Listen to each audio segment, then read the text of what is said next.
Welcome to a couple of bunkies. I served in the Navy for about 8 years.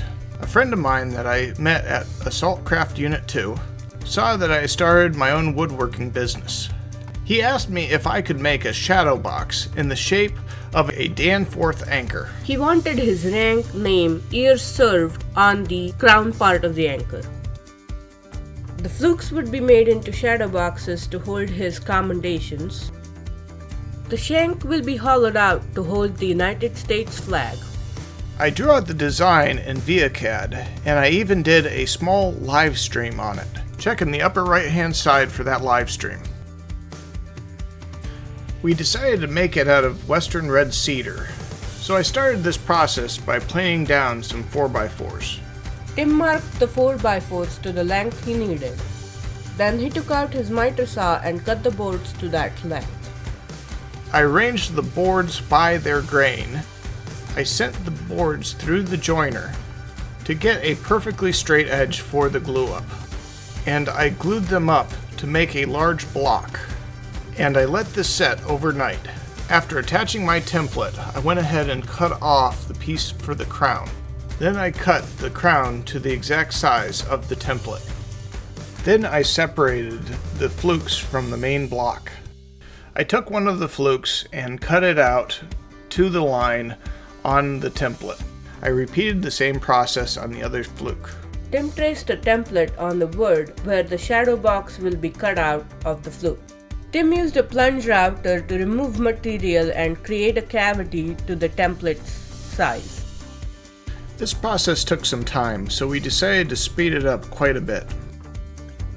I hope you're enjoying this project so far. Please give us a like if you are. If you enjoy unique woodworking projects like this, please consider subscribing. We try to release a video every Thursday at 6 p.m. Hit that bell icon to get notified when we do. Every once in a while, I would check the depth to see how much deeper I needed to go. I would also periodically clean the work area to vacuum out all the removed material. I repeated the same step on the other side. I really enjoy working with cedar. The aroma in my shop is just amazing. We placed the parts in the positions they were supposed to go to form the Danforth anchor. The shank ended up being a little bit narrower than we liked. Tim wanted to add at least an inch to its thickness. First step was to cut the shank in half. He ran now cut in half shank pieces through the table saw once again to ensure that they are exactly the same size. This also allowed him to have a good joining surface. I ripped a scrap piece of board to around an inch. I then measured and marked certain areas that I wanted to remove from this piece of wood. I cut the areas where I had marked. I then ripped this board so I can use the parts in order to create a cavity later. I then cut 2 more pieces to enclose the cavity. I performed a quick dry fit. Once I felt everything was perfect, I went ahead and glued the shank together and held it together with clamps. While this is drying, I went ahead and took the flukes over to the table saw and resawed a small portion of the back of the flukes. Then Tim sanded down all the rough edges of the fluke over on the belt sander. Sanding the plunged out area was a bit of a challenge, but Tim used combination of Dremel and finishing sanders to finish this job. I took the shank and widened out the cavity with the table saw now that everything is dried. I really wanted to make sure it had enough room in order to hold a United States flag. I then took both ends of the shank and made tongue and groove fittings so they would fit together perfectly.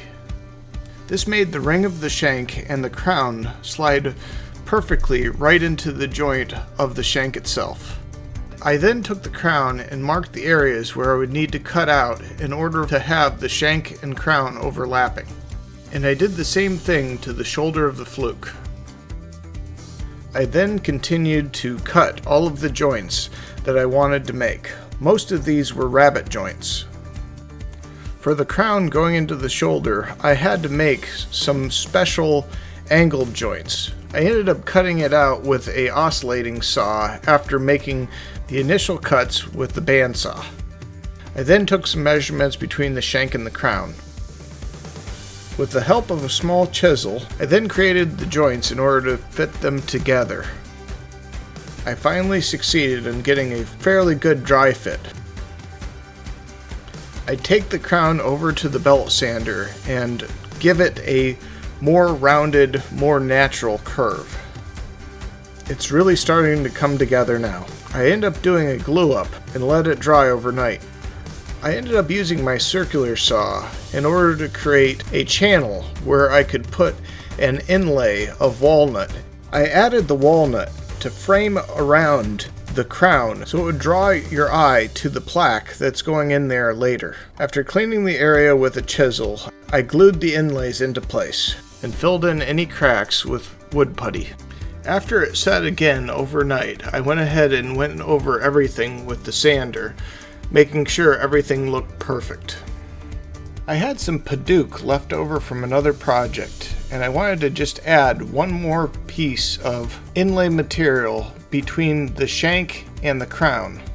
After making some fine adjustments with the table saw and with a file, I was able to go ahead and attach this new piece of PITCHUTE inside of the project. After the glue was done drying, I sanded and shaped the rest of the project. After sanding it down up to a point where I felt it was very close to being done, I went ahead and added some gunstock stain to this project. Cedar already has a little bit of a reddish color when stained, but I felt the gunstock just added some beauty to the original color. While the stain was absorbing, I went ahead and added some dowels that I had to make it look like they were rivets in the anchor. I sanded down the area and then put on its first coat of polyurethane. After the initial coat, between sandings, I put 4 coats of polyurethane on this project. I'm really loving how this project is turning out. Now, between coats of polyurethane, I decided to do something special for my friend. He didn't ask for it, but I've seen other woodworkers making chain links out of wood. I had some leftover cedar from this project, so I decided to go ahead and give it a shot. I cut the initial shape and links out with the bandsaw. I then constructed a jig using some scrap wood in order to hold the links in place while I rounded over all of the edges with a handheld router. I had to create a much longer link on the very top in order to connect to the ring of the anchor. I then did some glue up with some blue tape. I really love how this anchor chain turned out. After the glue had dried another night, I went ahead and took some dowel rods and strengthened the joints of the chains, and then sanded the project down thoroughly and added some more polyurethane. While this coat of polyurethane dries, I go ahead and get out the laser engraver and cut out the lettering for the crown. I also cut and fitted the blue suede backing. I also cut and installed with snaps a clear, thick plastic mat. I then sent the customer some pictures, and he did not like the lettering. So I went ahead and removed the lettering. He ended up agreeing to the font style of Play Ball. The program that I was using in order for laser engraving was Lightburn at the time, and it did not include the font type Play Ball. So I had to download that font type from Microsoft. I had to finagle the font size quite a bit in order to fit on the crown of the anchor. Since this project is being cut out of wood, I needed to create an offset, making the lettering a little bit more thicker so it's easier to cut out. After creating the offset, I go ahead and delete the original lettering. After the laser gets done cutting it out, it is very enjoyable getting the lettering out of the wood. After cutting out the lettering and a template, I went ahead and started adding the letters to the crown of the anchor.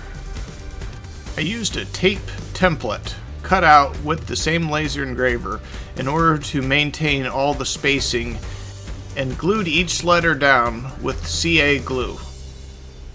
This project was slightly before we had gotten the Monport laser, which would have made this project a lot easier. The red oak that I'm using for the lettering took 10 passes in order to cut out with Auteur laser engraver. After all the font was glued into place, I went over everything with a coat of polyurethane. And this is the final project as it was about to leave my shop. And sadly, this is how it arrived to the customer.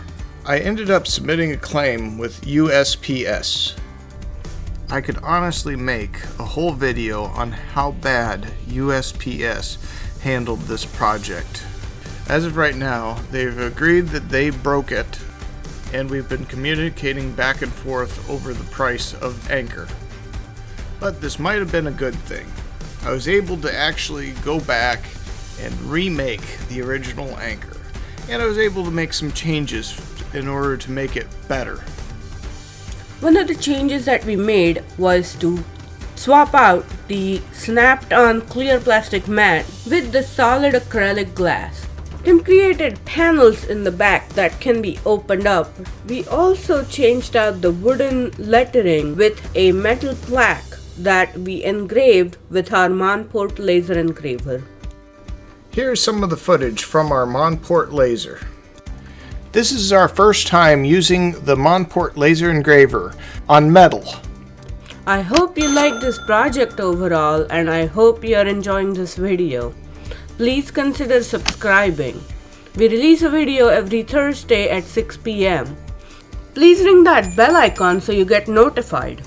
Consider leaving us a super thanks, or buy us a cup of coffee at buymeacoffee.com.